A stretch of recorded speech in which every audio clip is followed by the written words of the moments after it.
السلام علیکم، welcome to my channel. بیٹھا ہوا تھا تو سوچا کہ آپ لوگوں کے ساتھ کچھ شیئر کرتا ہی چلوں۔ ایک دفعہ کا ذکر ہے کہ میری ایک گورکن بابا جو کہ قبروں کی کھدائی کرتے ہیں ان سے ملاقات ہوئی، تو میں نے سوچا ان سے کچھ پوچھ لیا جائے۔ تو میں نے گورکن بابا سے پوچھا، بابا جی گناہ گاروں کی قبروں کا بھی کچھ احوال بتائیں، جو گناہ گار ہوتے ہیں یا جن کی آپ قبریں کھودتے ہیں، قبروں کی کھدائی کے دوران کا کچھ احوال بتائیں۔ تو بابا جی افسردہ لہجے میں بولے، اب آدمی کی قبر تیار کرتے ہوئے بہت مشقت کا سامنا کرنا پڑتا ہے۔ میں حیران ہو گیا اور میں نے پوچھا کہ بابا جی وہ کیوں؟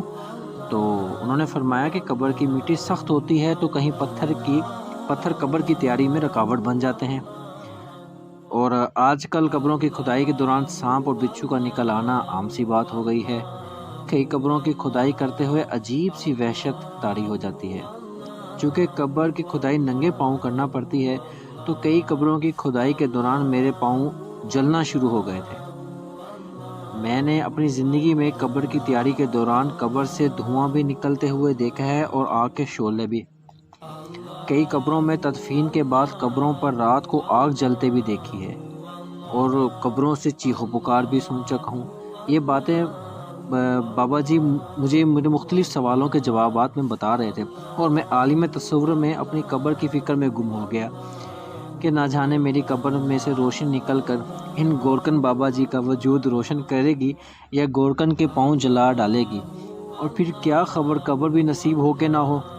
یہ میری اور آپ کی فانی زندگی کی حقیقتیں ہیں جو میں آپ کی خدمت میں عرض کر رہا ہوں۔ قبر ہمارا وہ مستقل گھر ہے جس میں ہمارا سور کے پھونکے جانے تک رہنا مقدر ٹھہر چکا ہے۔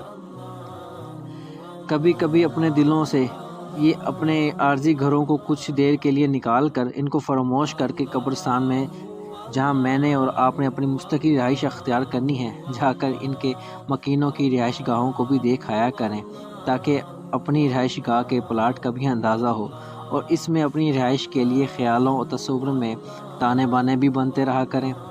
قبرستان دنیا کی واحد انٹرنیشنل ہاؤسنگ سوسائٹی ہے جس میں آپ کو 2 گز کا پلاٹ بغیر ترقیاتی کاموں کے ملتا ہے، جہاں ہر فرد کو اپنے پلاٹ میں روشنی، کشادگی، خوشگوار ہواؤں اور باغات وغیرہ کا انتظام پہلے سے خود ہی کر کے آنا پڑتا ہے۔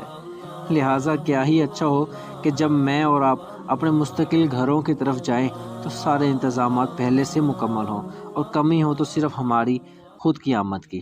اللہ تعالی ہم سب کو اس آنے والی منزل کے لیے نہایت آسانیاں پیدا فرمائے، آمین یا رب العالمین۔